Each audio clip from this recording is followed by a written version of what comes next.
আজকে আলোচনা করব আসানসোল লোকসভা। এখানে 7টি বিধানসভার মধ্যে এখানে বিজেপি 2টিতে এগিয়ে আছে এবং টিএমসি 5টি বিধানসভায় এগিয়ে আছে 2024 সালের লোকসভা নির্বাচনের। আসানসোল লোকসভায় পোস্টার ব্যালটে 2024 সালে টিএমসি ভোট পায় 2540, বিজেপি ভোট পায় 2004 এবং সিপিএম ভোট পায় 510, অর্থাৎ টিএমসি এখানে 536 ভোটের লিড নিয়ে এগিয়ে থাকে পোস্টার ব্যালটে। আসানসোলের প্রথম বিধানসভা হলো বারাবণী বিধানসভা। এখানে টিএমসি ভোট পায় 89,042, বিজেপি ভোট পায় 63,519, সিপিএম ভোট পায় 14,571। এখানে টিএমসি লিড পায় 25,523 ভোটের লিড নিয়ে এগিয়ে থাকে। পরের বিধানসভা কুলটি বিধানসভা। এখানে টিএমসি ভোট পায় 79,055 এবং বিজেপি ভোট পায় 94,108 এবং সিপিএম ভোট পায় 7,183। এখানে বিজেপি লিড পায় কুলটি বিধানসভায় 15,053 ভোটের লিড পেয়ে বিজেপি এগিয়ে থাকে।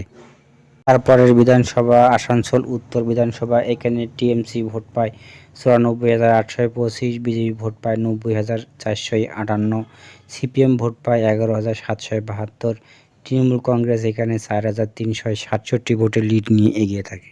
তারপরের বিধানসভা আসানসোল দক্ষিণ। এখানে টিএমসি ভোট পায় 84,482, বিজেপি ভোট পায় 96,739, সিপিএম ভোট পায় 16,897, বিজেপি এখানে লিড পায় 12,157 ভোট লিড নিয়ে এগিয়ে থাকে।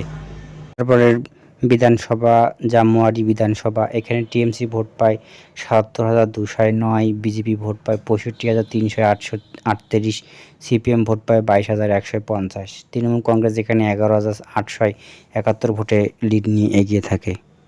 পরের বিধানসভা রানীগঞ্জ বিধানসভা। এখানে টিএমসি ভোট পায় 83,685, বিজেপি ভোট পায় 79,233, সিপিএম ভোট পায় 21,326, তৃণমূল কংগ্রেস এখানে 4,452 ভোটের লিড নিয়ে এগিয়ে থাকে। তারপরের বিধানসভা হলো পাণ্ডবেশ্বর বিধানসভা। এখানে তৃণমূল কংগ্রেস ভোট পায় 94,760, বিজেপি ভোট পায় 54,682, সিপিএম ভোট পায় 11,555, তৃণমূল কংগ্রেস এখানে 40,025 ভোট লিড নিয়ে এগিয়ে থাকে। আসানসোল লোকসভায় টিএমসি থেকে সত্যেন্দ্র সিনহা তিনি ভোট পান 6,05,665। তিনি হলো 46.5% ভোট পায়।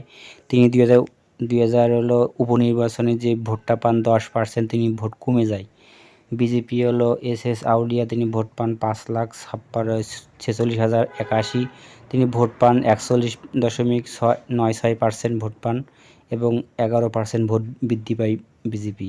সিপিএমের ভোট এখানে হলো ভোট পায় 1,05,964, 8.14% ভোট পায়। সিপিএমের ভোট বৃদ্ধি পায় 0.34% এবং মোট টিএমসি এখানে 59,564 ভোটে জয়লাভ করে, 59,564 ভোটে জয়লাভ করে।